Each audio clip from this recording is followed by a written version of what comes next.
Hello everyone, my name is Himanshu Saraswat. I am from Supply Sri City, which is situated in Andhra Pradesh. So we will study our next chapter called current electricity. ये बहुत एक 12th class का एक physics का chapter है। तो इसको आज हम अच्छे से स्टडी करेंगे। इसकी सारी जितने भी थ्योरम होते हैं, इसके की कॉन्सेप्ट्स, अलग अलग टाइप के कॉन्सेप्ट सबको देखेंगे आज। तो ये किस से रिलेटेड करता है, जैसा कि इसका नाम है, as the name is there, current electricity. तो इसमें नाम के अनुसार ही इस चैप्टर में करंट की बातें होंगी, इलेक्ट्रिसिटी की भी बातें होंगी। ओके, तो इसी टाइप पे करंट और इलेक्ट्रिसिटी पे ही पूरा चैप्टर बेस्ड है कि किस तरह तारों में अलग अलग टाइप से करंट जाता है। अगर टाइप को अगर तार को किसी अलग साइड से, मतलब अलग तरह से जोड़ दिया जाए तो वो अब कैसे जाएगा। अलग अलग मतलब तारों के जॉइंट कर दिए जाए तो उसमें करंट कैसे जाएगा। फिर अगर पैरेलल कर दी जाए तो कैसे जाएगा, सीरीज कर दिया जाए तो कैसे जाएगा। अलग अलग टाइप से करंट फ्लो को इस चैप्टर में दर्शाया गया है। तो सबसे पहला सवाल इसमें आता है कि what is current, electric current. तो इन्होंने अपनी खुद की एक परिभाषा बनाई है, जैसा कि imagine a small area and normal to the direction of flow of charge. Both the positive and negative charge may flow forward and backward. Area area across the area in a given time interval t. Let Q be the net amount, that is forward minus backward, of positive charge that flow in the forward direction across the area. Similarly, let Q minus be a net amount of negative charge flowing across the area in the forward direction. The net amount of charge flowing across the area in the forward direction in the time interval t, then is Q equal to Q plus भी होगा, minus Q minus, मतलब कुछ positive charge कुछ negative charge. This is proportional to the T for steady current. Okay, तो इसके अनुसार क्या है, तो करंट क्या है, electric current. Current electric current है कि किसी भी जगह से, किसी भी एक मतलब तार ले लें या फिर कोई भी एक थिंग है, उसमें चार्ज फ्लो कर रहा है, चार्ज फ्लो कर रहा है टाइम के साथ, तो उसको करंट बोला जाता है। तो चार्ज तो जानते ही होंगे आप, इस हर मेटल में या फिर चार्ज होते हैं, पॉजिटिव चार्ज नेगेटिव चार्ज। अगर उसमें इलेक्ट्रॉन एकदम बैलेंस है तो न्यूट्रल है, उसमें इलेक्ट्रॉन एक ज्यादा कर दिया तो नेगेटिव चार्ज हो जाएगा, इलेक्ट्रॉन कट कर दिया तो पॉजिटिव चार्ज हो जाएगा, ऐसा कुछ।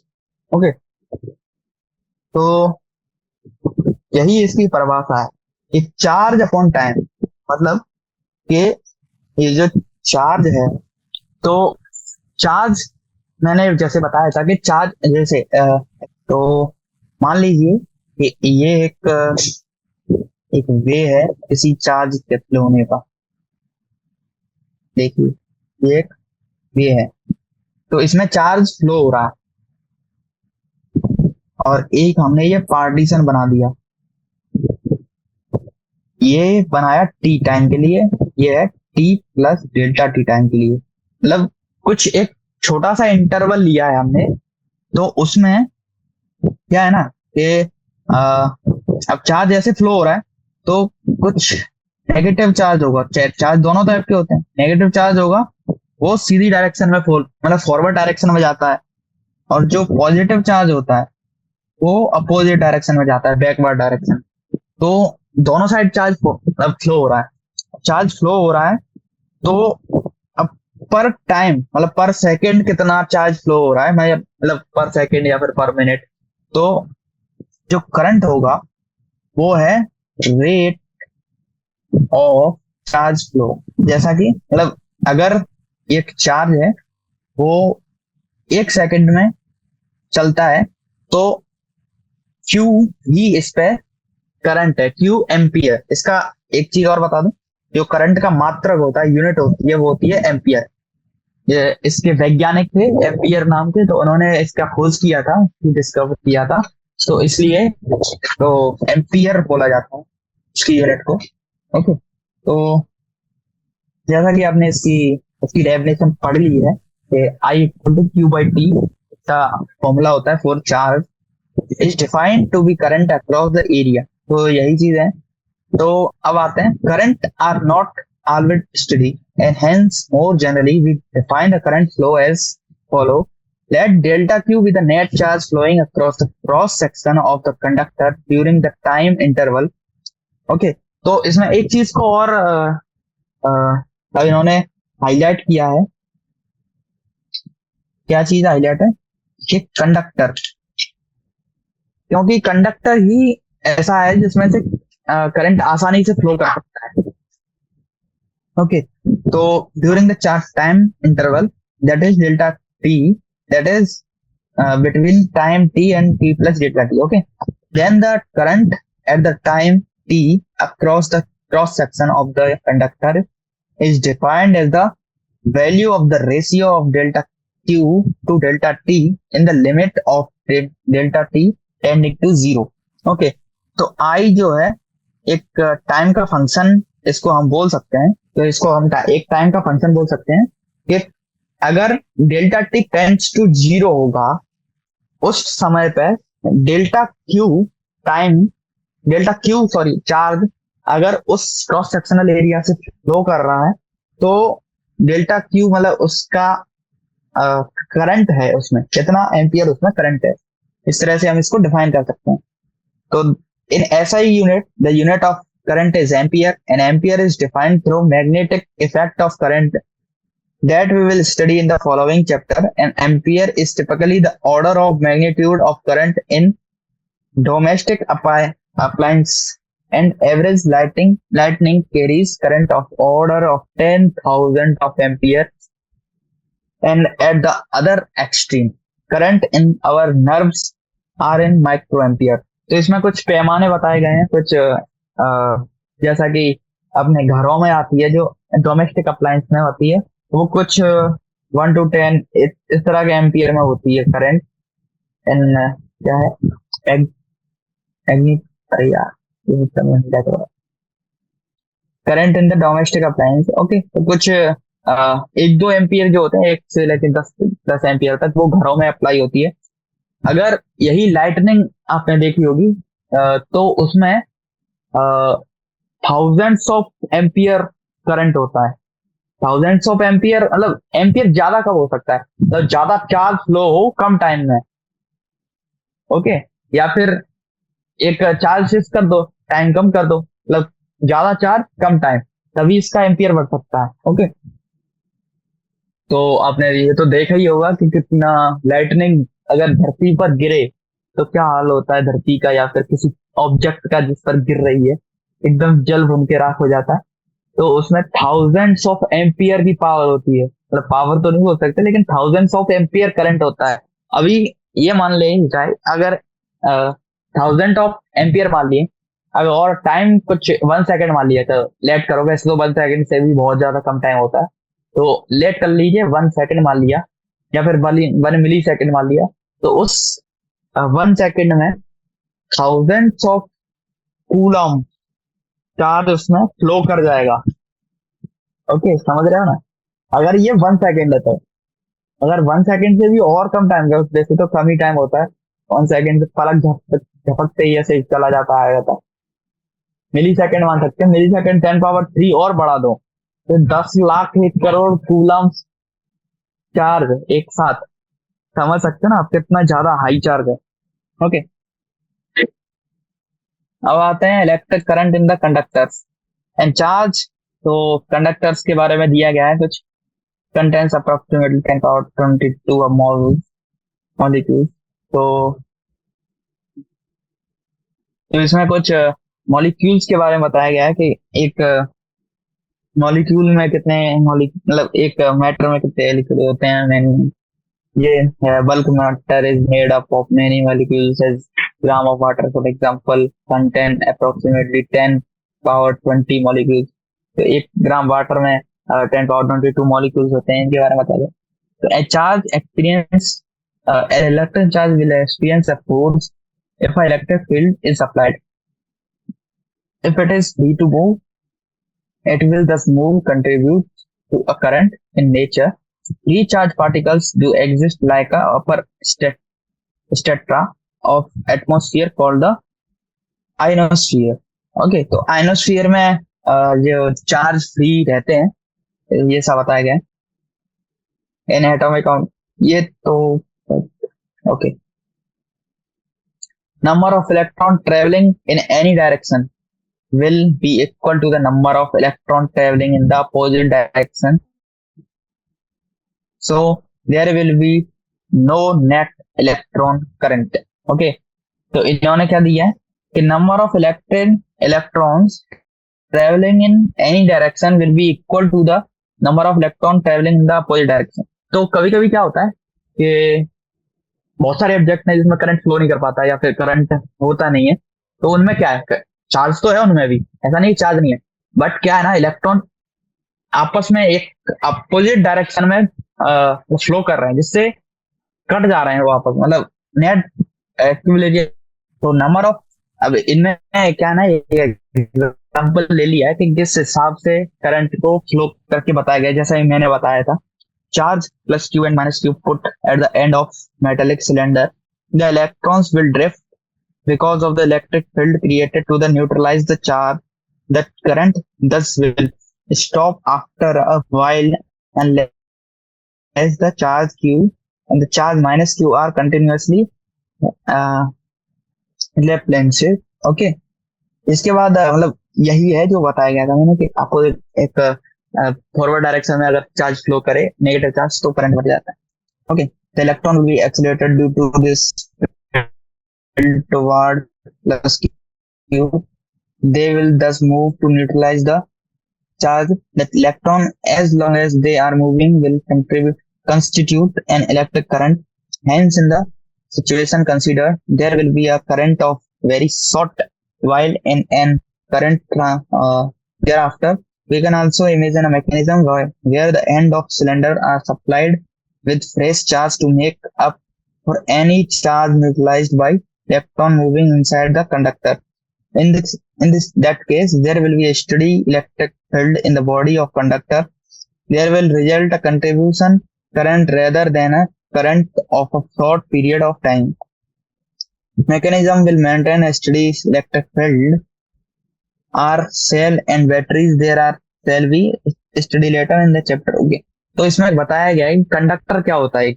तो कंडक्टर में क्या है, कुछ पॉजिटिव चार्ज होते हैं एक जगह पर, एक एंड पर नेगेटिव चार्ज होता है। तो अब उसमें करेक्ट अगर फेस चार्ज हर बार लगाया गया है, अब कुछ चार्ज दे दिया फिर बाद में कुछ नहीं दिया, तो इससे कुछ मतलब नहीं, थोड़ी देर के लिए करंट आएगा। अब फ्रेश चार्ज देते जा रहे हैं तो क्या होगा ना कि जो नेगेटिव चार्ज है वो आकर्षित होगा, अट्रैक्ट होगा पॉजिटिव चार्ज की साइड, क्योंकि पॉजिटिव चार्ज आपको पता है कि थोड़ा ज्यादा भारी होता है इलेक्ट्रॉन से, तो वो उधर जाने लगेगा। आज इस जाने की वजह से इलेक्ट्रिक फील्ड पैदा होगी। अब इलेक्ट्रिक फील्ड पैदा होने से और ज्यादा एक्सीलरेशन आएगा उनमें, मतलब एक दूसरे के म्यूचुअल है। पहले एक फ्लो ने इलेक्ट्रिक फील्ड पैदा करी, अब इलेक्ट्रिक फील्ड ने क्या किया, अब एक्सीलरेशन खुद उसको पैदा कर रही है। ओके, जब तक करंट उसमें जाता रहेगा। अब आता है एक ओहम्स लॉ। एक वैज्ञानिक थे ओम, ओम नाम के वैज्ञानिक थे, ओम नमः शिवाय। तो क्या हुआ, a basic law regarding flow of current was discovered by G.S. Ohm in 1828। तो ये तो चोरी का माल है, अपने ऋषियों ने तो और पहले ही करंट की खोज कर ली थी। कोई नहीं, जैसे एक समय आएगा कि उनके बारे में पढ़ेंगे, इन बाहर के जो वैज्ञानिक है उनके बारे में पढ़ना हम बंद करेंगे। ओके, तो अभी तो यही पढ़ना पड़ेगा थोड़ी उसके बारे में। Let V be the potential difference between the end of the conductor, then Ohm's law state that। तो इन्होंने क्या है ना, एक स्टेटमेंट दिया अपना कि जो पोटेंशियल होता है, पोटेंशियल या फिर पोटेंशियल डिफरेंस मान ली, तो वो डायरेक्टली प्रोपोर्शनल होता है करंट के। ओके, तो उन्होंने एक कहीं से खोजबीन के लेके आए, चुरा चुरू कहाँ से लेके आए, लेकिन लेके आए कि एक उन्होंने लॉ बनाया कि पोटेंशियल डिफरेंस डायरेक्टली प्रोपोर्शनल होता है करंट के। उसके बाद प्रोपोर्शनलिटी साइन हटाने के लिए उन्होंने एक तो प्रोपोर्शनलिटी साइन हटाने के लिए क्या किया उन्होंने उन्होंने अ, एक कांस्टेंट लेके आए जिसका नाम था रेसिस्टेंस। रेसिस्टेंस जिसका मतलब इसको डिनोट करते हैं आर से। तो where the constant of proportionality R is called resistance of the conductor. The SI units of resistance is ohm. तो उसकी एसआई यूनिट भी ओम दे दी उन्होंने। And is denoted by the symbol ohm. तो ये सिंबल है ओम का। तो ओम बात चल रही थी ओम की। तो ओम ने क्या किया, ओम ने एक एक लॉ लेके आए जो potential difference directly proportional to current. ये है पोटेंशियल डिफरेंस, ये है करंट।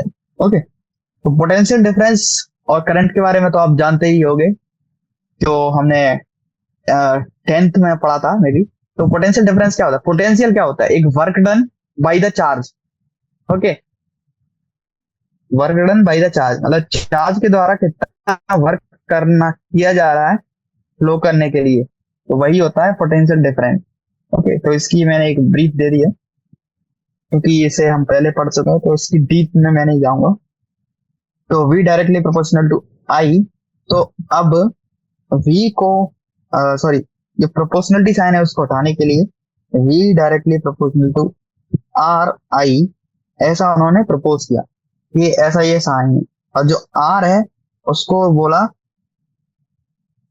रेसिस्टेंस, और इसकी जो ऐसा यूनिट बोली गई इसको बोलते हैं ओम।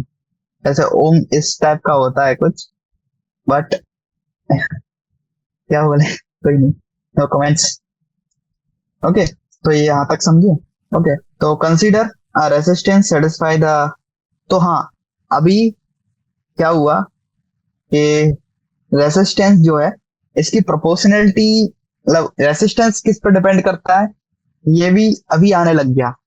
इन्होंने इसके बारे में भी थोड़ा बहुत बता दिया। Okay, consider a conductor satisfying equation 3.3 to be the form of slab length L and cross section area. Imagine placing two such identical slabs side by side. एक तो ये साइड बाय साइड वाला कॉम्बिनेशन बनाया, एक बनाया उसके ऊपर एक वाला। Okay, so that length of the combination is 2L, the current flowing through combination is the same as the flowing through either of the slab. If V is the potential difference across the end of the first slab, then V is also potential difference across the end of the second slab. Since the second slab is identical to the first and the same current I, तो हाँ थोड़ी इसके बारे में एक लंबी सी theory है ना कि दे दी उन्होंने। तो ये है एक फॉर्मूला। R जो होता है ना, एक तो होती है रेसिस्टिविटी, उसके बाद L बाई A, यही होता है ना, मैं तो नहीं बोली। ओके ओके, चलो इसका हम देखते हैं। तो R इक्वल टू ये था रेसिस्टिविटी L बाई A। तो इससे हम क्या पता लगा सकते हैं, R directly proportional to L है और R inversely proportional to area है। तो जितना ज्यादा L उतना ही ज्यादा R, और जितना कम L मतलब जितना ज्यादा L उतना ही ज्यादा R, और जितना कम एरिया उतना ही ज्यादा R। मतलब समझ गए ना। ओके, तो अभी इन्होंने एग्जांपल लिया कि एक ये रॉड थी, इसकी लेंथ ए है, सॉरी लेंथ एल है एंड एरिया ए है। तो इसको दो तरह से अलग अलग टाइप में कर दिया। तो एक में क्या किया, दो रॉड ले ली, दो रॉड लेंगे तो इसका एरिया तो ए ही रहेगा, बट एल क्या हो गया, 2L हो गया, इसकी भी एल इसकी भी एल, और रेजिस्टिविटी तो दोनों की सेम है।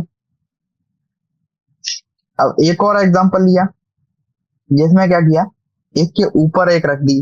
अब इसमें क्या है, लेंथ एल रह गई बट एरिया 2A हो गया, ए एंड ए। ओके, तो अभी दोनों में डिफरेंस निकालना है कि दोनों के रेसिस्टेंस में कितना डिफरेंस होगा। तो पहले वाले का था आर, मतलब नॉर्मल वाले का, जिसमें एल इसकी लेंथ एंड एरिया इसका ए था, इसकी इसका जो रेजिस्टेंस था वो था ए। अभी इसमें क्या किया, ये लेंथ बढ़ा दी दो दो गुना। अब जो कि R directly proportional to L है, तो एल बढ़ाएंगे तो आर भी बढ़ेगा। ओके, समझ गए ना कि if L become 2l then r also will become 2r। Okay, okay ना। तो ये हो गया 2r। या फिर अपन ऐसा कर सकते हैं कि l बाई ए, या फिर ओके, तो रेसिस्टिविटी को डिफाइन कर लो। रेसिस्टिविटी हो जाएगा आर ए बाई एल। तो ओके, तो ये हो गया आर ए बाई एल। अब R A A one, R one, यानी कि आर वन क्या है, आर वन है इसके लिए, इस वाले के लिए आर वन, इसके वाले के लिए आर टू। ओके, तो आर वन का फॉर्मूला क्या है, रेसिस्टिविटी। रेसिस्टिविटी कितनी है, R A by L into L कितना है इस बार, एल है इस बार 2l। एरिया सेम, एरिया से एरिया कट गया, एल से एल कट गया, तो आर वन आ गया 2r। ओके, अब आर टू करते हैं। आर टू करेंगे same resistivity into length, same है इस बार बट एरिया डबल हो गया। अब लेंथ से लेंथ कट गया, ऐसे ए, तो आर टू कितना हो गया, आर बाई टू। ओके, अगर हम R one by R two करें तो 2r अपॉन में आर बाई टू, यानी कि 4 का रेशियो आ जाएगा दोनों के बीच। 4 गुना का अंतर आ गया अगर थोड़ा सा भी चेंज कर दिया जाए। तभी आपको मतलब, जैसा कि आपने देखा होगा कि अगर कोई बड़ी हाई करंट वाली तार है ना तो वो ज्यादा मोटी होगी। अब मोटी होने से क्या है ना, रेसिस्टेंस कम हो जाता है।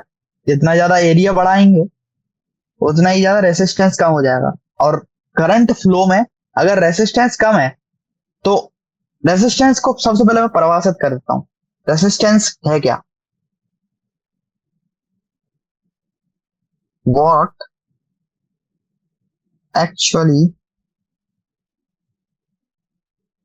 Is a resistance.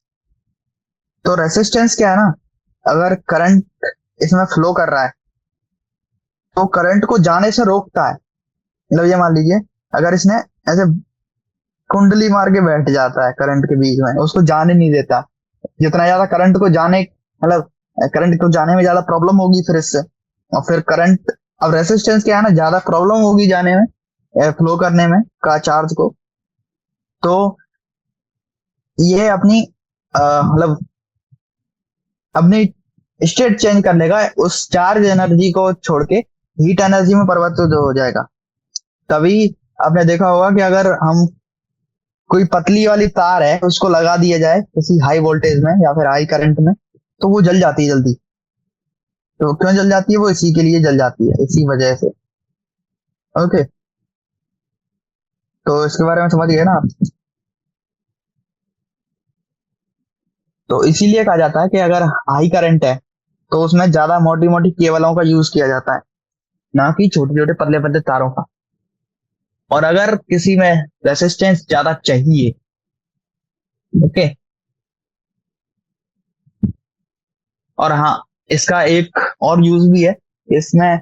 अगर लेंथ भी ज्यादा होती है, क्योंकि डोमेस्टिक वायर्स की जो केबल वाले होते हैं, इसलिए भी लेंथ उनकी ज्यादा होती है तो एरिया बढ़ा दिया जाता है। और जितनी ज्यादा लेंथ होगी, मतलब जितनी ज्यादा शहर टू शहर वाले वायर होते हैं ना, एक शहर से टू दूसरे शहर को कनेक्ट कर रहा है, तो उसके तार और ज्यादा मोटे होते हैं। ओके, तो जितना ज्यादा डिफरेंस, मतलब डिस्टेंस उस वायर को, सॉरी, करंट को चेंज कर, मतलब सॉरी, जितना ज्यादा डिस्टेंस उसको तय करना पड़ेगा, करंट को, चार्ज को, किसी ट्रांसफॉर्मर में जाने से पहले। ट्रांसफॉर्मर में क्या होता है, वो वोल्टेज कम कर देता है, करंट भी कम कर देता है। तो ओके, इसलिए मोटी मोटी केबल्स का यूज किया। तो ये है वो महान वैज्ञानिक जॉर्ज स्टीमन ओम। ओके, तो ये रही सारी प्रोपोर्शनलिटी इक्वेशंस, आप इन सभी को देख सकते हो। ये है अ, अभी ये आइए, करंट पर area unit taken normal to the current, I by A is called current density and is denoted by J. The SI unit of current density is ampere per meter square.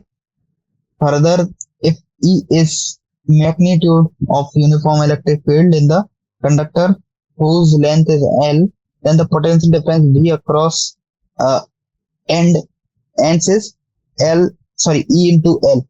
Okay, using these, the last equation reads. Okay, तो इन्होंने क्या कहा है कि अगर current पर area, मतलब current अगर पर एरिया के हिसाब से चला तो उसको करंट डेंसिटी बोला जाता है। ओके, और करंट डेंसिटी को जे से डिनोट किया जाता है। इफ ई इज, मतलब अगर ई है मैग्नीट्यूड ऑफ इलेक्ट्रिक फील्ड और उसमें वेग अपन को वोल्टेज डिफरेंस या फिर पोटेंशियल डिफरेंस चाहिए, तो ई इंटू एल, एल जो कि लेंथ है उससे मल्टीप्लाई करते हैं ई, तो ये करंट के बराबर आ जाएगी। तो ई एल जो कि पोटेंशियल डिफरेंस है equal to J into rho into L. तो जे क्या है, जे है आई। ओके, मैं इधर समझाता हूँ। तो ये है ई इंटू, तो E into L equal to J rho L. अब ई तो ई है, एल और जे क्या है, I by A rho L, L से एल कट गया। तो अभी कुछ भी निकालना हो इन दोनों में से, तो ई ई निकालना हो तो हो जाएगा आई रो बाई ए। अगर आई निकालना हो, आई हो जाएगा ई ए बाई रो बस। या फिर इसको एक तरह से और भी डिफाइन कर सकते हैं, किस तरह से, ये E equal to R I by L, इस तरह से भी डिफाइन कर सकते हैं। ओके, अब इन्होंने एक चीज और निकाल दी है, the above relation of magnitude E and J can instead be cast in the vector form. The current density where we have defined as a current through unit area normal to the current is also directed along E and is also vector J equal to J E by E. Okay, तो E यहाँ पर magnitude है और इसमें इसका sorry ई अगर vector है, इसमें मैग्नीट्यूड का डिवाइड दे दिया तो इसकी ये डायरेक्शन आ जाती है, या फिर स्केलर यूनिट वेक्टर बोल सकते हैं इसको। ओके, तो E equal to J by J rho इस तरह से डिफाइन हो जाएगा, वेयर जो ईटा, इससे ये भी डिफाइन कर सकते हैं J equal to eta E, eta equal to 1 by rho is called conductivity. Ohm law is often started an equivalent from equation 3.13. Okay, तो इन चीजों को आप थोड़े से अच्छे से लर्न कर लेना है, इसको ध्यान रखना है, बस ज्यादा जोर ना देना। ओके, तो drift of electric and origin of resistivity. तो ड्रिफ्ट तो आपको पता होगा, ड्रिफ्ट क्या होता है। अगर कोई कार होती है ना, कार ऐसे जा रही है, ऐसे ऐसे जाती है, तो वो एकदम अचानक से ब्रेक लगा देती है और वो ऐसे घूम के चली जाती है, वो ड्रिफ्ट होती है। ओके, तो इसी तरह का ये इलेक्ट्रॉन ड्रिफ्ट है। ओके, तो as remarked before, an electron will suffer collision with heavy fixed ion, but after collision it will emerge with the same speed but in random direction. If we consider all the electrons, their average velocity will be zero since their direction are random. Thus, if there are n electrons and the velocity of the ith electron I equal to 1 2 to n at a given time is vi, then 1 by n summation of vi and I is 1 to n equal to 0. तो इन्होंने क्या बोला है ना कि average velocity इनकी 0 होती है। तो कैसे होती है, तो एवरेज वेलोसिटी 0 कैसे होती है मैं बताता हूँ इसको एग्जांपल से या फिर इधर। तो मान लो एक चैम्बर है, ये एक चैम्बर ले लिया, इसमें बहुत सारे इलेक्ट्रॉन है, ये भयंकर इलेक्ट्रॉन। अब मैं तो कम बना पा रहा हूँ, इतनी ही जगह पर मिलियंस ऑफ इलेक्ट्रॉन हो जाए, मिलियंस का बिलियंस ऑफ इलेक्ट्रॉन होंगे इसी में। इतनी जगह पर तो बिलियन ट्रिलियन का हो सकता है, जितना भी कम है, बिलियंस ऑफ इलेक्ट्रॉन होंगे इसमें।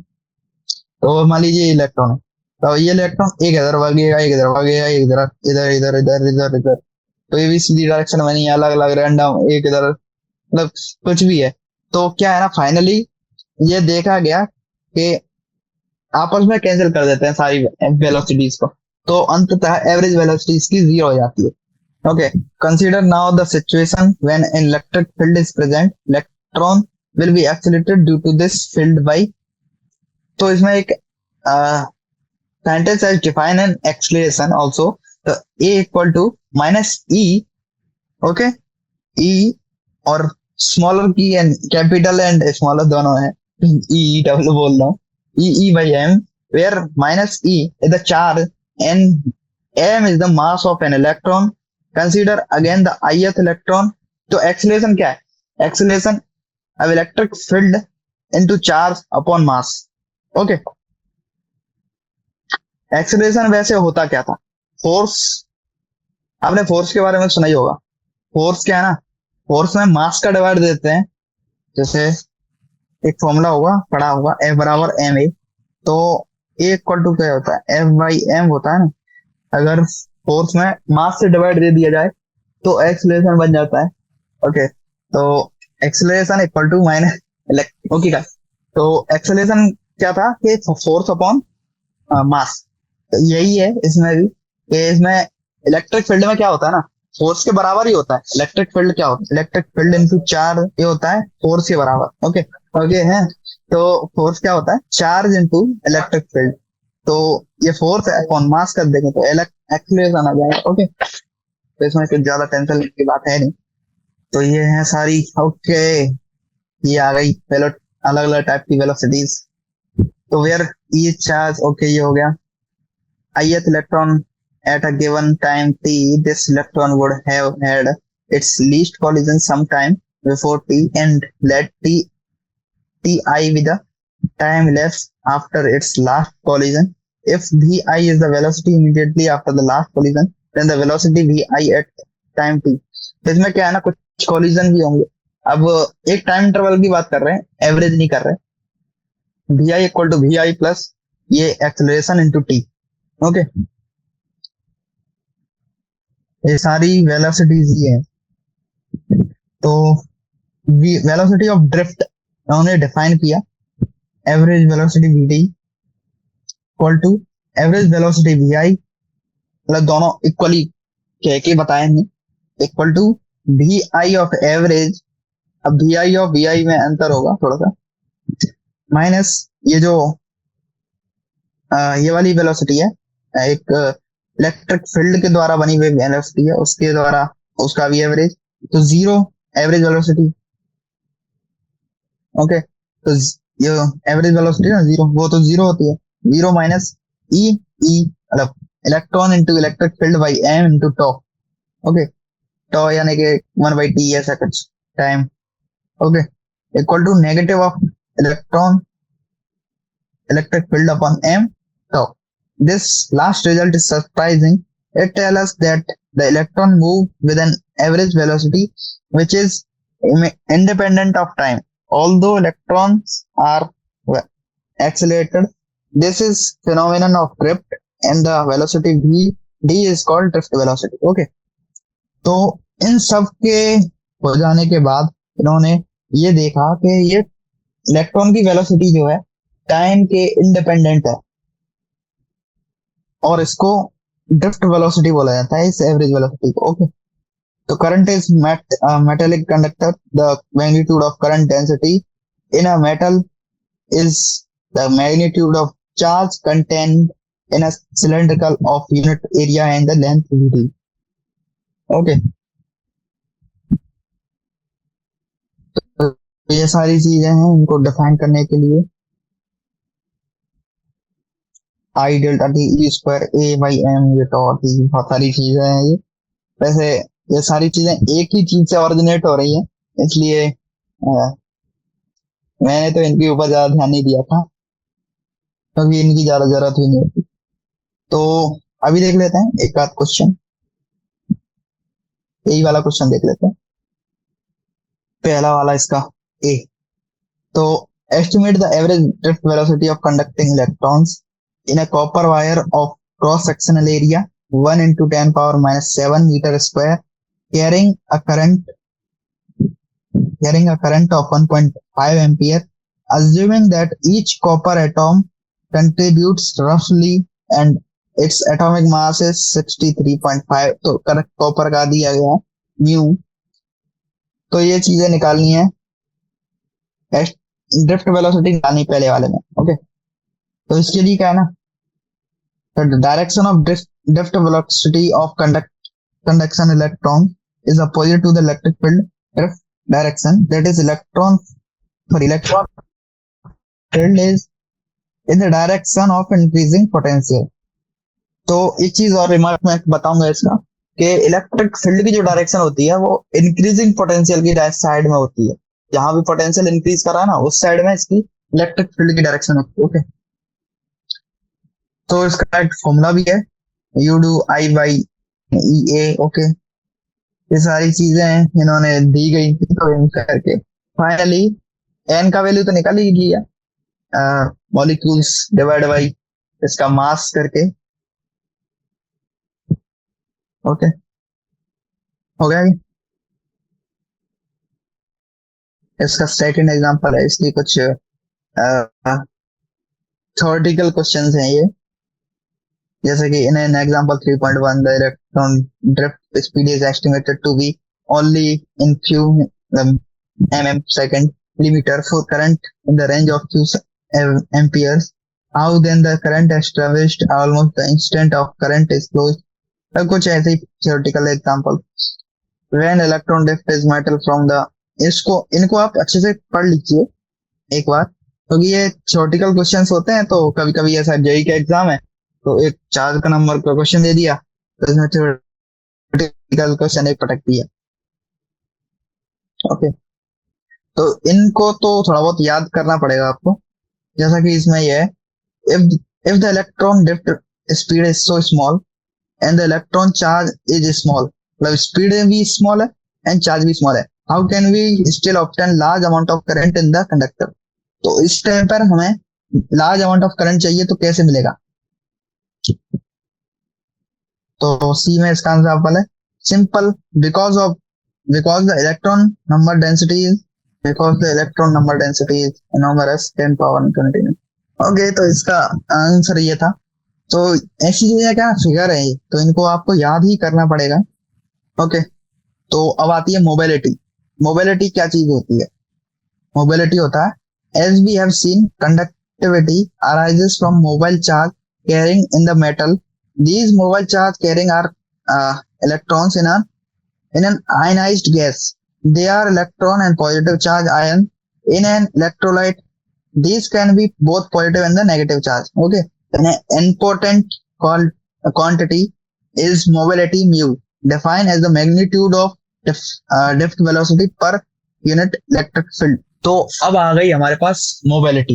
मोबिलिटी क्या होती है, मतलब तो ओके, तो मोबिलिटी क्या होती है? इलेक्ट्रॉन्स एंड पॉजिटिव चार्ज जो है ना किसी आयनाइज्ड गैस में, तो मोबाइल चार्ज कैरी कर लेते हैं वो, तो इसी को मोबिलिटी कहते हैं। तो इसकी क्वांटिटी, मतलब इसको डिफाइन किया जाता है drift velocity upon electric field से, और ड्रिफ्ट वेलोसिटी भी इसका मतलब वेक्टर है ड्रिफ्ट वेलोसिटी, तो इसको हम मैग्नीट्यूड लिया जाएगा इसमें। तो the SI unit of mobility is metre square upon VS and is 10 power 4 of mobility in practical units, centimeter square upon vs। mobility is positive, from equation we have mu d equal to e tau e by m। तो इससे mu हो जाएगा जो v d by e है, तो e tau by m, where eta e tau है ना, तो where tau is the average collision time of the electron। Okay, अब आते हैं लिमिटेशंस ऑफ ओम्स लॉ। अब चोरी का मतलब क्या बोलूं सॉरी। तो एक लॉ है, साइंस ऐसी चीज है ना, साइंस कभी भी पूर्ण नहीं हो सकता, साइंस हमेशा ग्रो करता है। जैसे आपको एग्जांपल देता हूँ कि अपने स्टार्टिंग में शायद अभी पढ़ा होगा या भाई, सबसे पहले कोई एक न्यूज मतलब जॉन डॉल्टन आए, उन्होंने एक एटम का बारे में कुछ कहा, उसके बाद उनके कुछ बड़े भैया आ गए, उनने कहा ये नहीं होता, दूसरा है कुछ, हम नहीं मानते। नील्स बोर आए, उनने कुछ और कह दिया। इलेक्ट आइंस्टीन आए, उनने कुछ और कह दिया। और जैसे जैसे बढ़ते जाता है, जैसे जैसे इंसान की सोच बढ़ती जा रही है ना, उसी प्रकार साइंस भी बदलता जा रहा है। और धीरे धीरे ये साइंस जो है एक फिक्स डायरेक्शन में बढ़ रहा है, और वो डायरेक्शन है सनातन धर्म की। यही डायरेक्शन की ओर बढ़ रहा है ये। ओके। तो क्योंकि हमारी जो स्पिरिचुअल बुक्स हैं, जैसे वेदास हुए या फिर अलग अलग टाइप के, तो उनमें क्या है, ये बहुत सारी साइंटिफिक चीजें पहले से ही बता दी गई हैं कि ये चीजें होती हैं। ओके। तो इनके बारे में हम और कभी थोड़ा बहुत अभी बात कर लिया करेंगे। ओके। तो इसकी लिमिटेशंस आ गई थोड़ी बहुत। इसकी लिमिटेशंस में पहला लिमिटेशन ये है कि भी ये क्या चीज है। तो although Ohm's law has been found valid over a large class of material, there do exist material and devices use in electric current with the proper क्या proportionality of V and I does not hold the deviation broadly are one more of the following type. तो V is cases to be proportional to I। तो अभी क्या होता है ना, जो V, पहले तो ओम्स लॉ ने क्या था, V डायरेक्टली प्रोपोर्शनल आई है, लेकिन अभी क्या होने लग गया कुछ मेटल्स से कुछ डिवाइस में, V not proportional to I होने लग गया, मतलब कुछ वेरिएशन आने लग गया। The relation between V and I depend on the sign of V. In the other word, if I is the current for a vector, a certain V, then reversing the direction of V, keeping its magnitude fixed, does not produce a current of the same magnitude as I in the opposite direction. If this happen, for example, in a diode which we study in chapter 14, अब क्या ना, ये कुछ exceptional metal diode थे, semiconductor. Okay. तो इसमें ये variation आ जाता है सेमीकंडक्टर में, डायोड डिफरेंट है। ओम्स लॉ नहीं लगता होता है। तो ओम की दादागिरी थरी रह गई तो उनकी मां, तो इन्होंने क्या ना, फिर अगला अपने अपने अलग अलग लॉ बना लिए। ओके।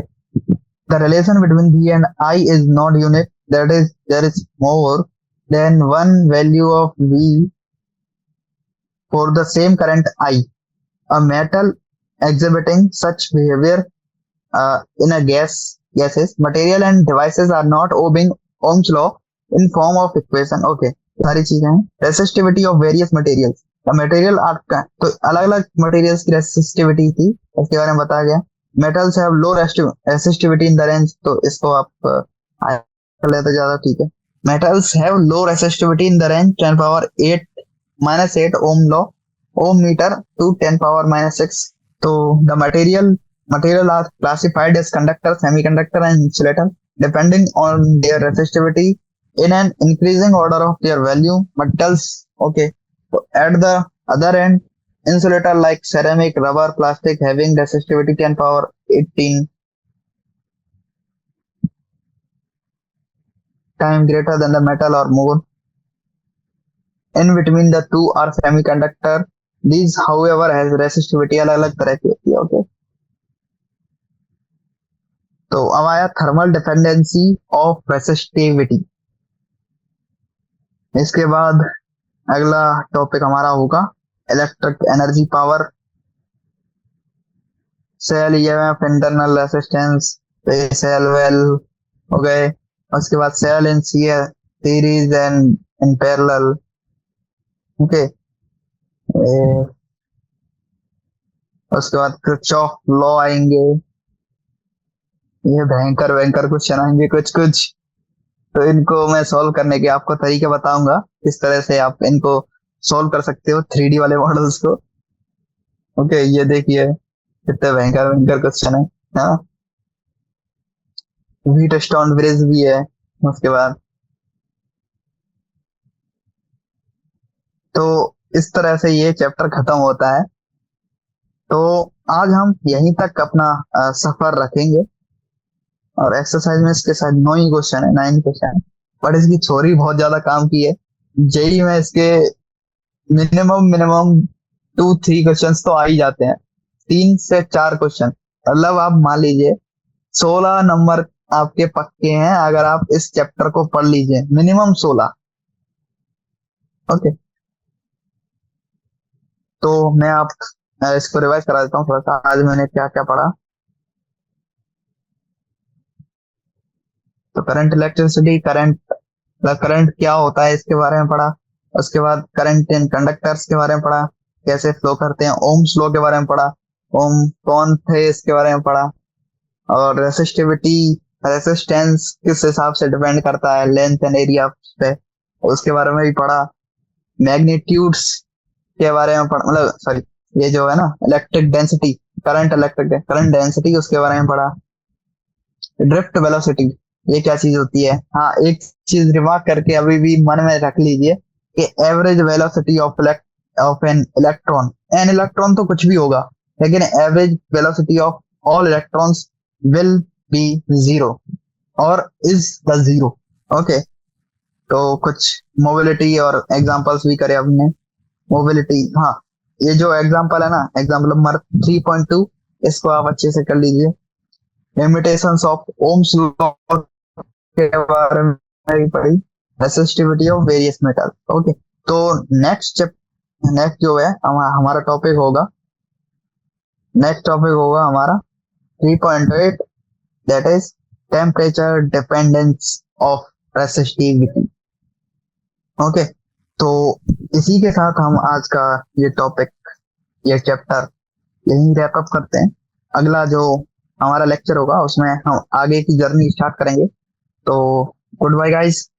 तो आप सभी अच्छे से अब पढ़िए इस चैप्टर को, अच्छे से इसके क्वेश्चंस और एग्जांपल कीजिए, क्योंकि ये एक बहुत ज्यादा इंपॉर्टेंट चैप्टर है। तो एक मैं आपको अपनी गलती के बारे में बता देता हूँ कि मेरी गलती जेई के दिनों में क्या हुई थी कि मैंने इस चैप्टर को हल्के में लेके इसको थोड़ा बहुत अच्छे से नहीं पढ़ा था और स्किप स्किप कर दिया था मैं, तो जिससे मेरे को बहुत ज्यादा नुकसान हुआ था और मेरे मार्क्स के चक्कर में कम हुए थे।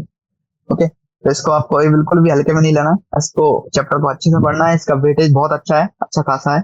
ओके गाइस, तो इसी के साथ मैं अपनी वाणी को विराम देता हूँ। तो सभी के लिए ढेर सारी शुभकामनाएं। बाय।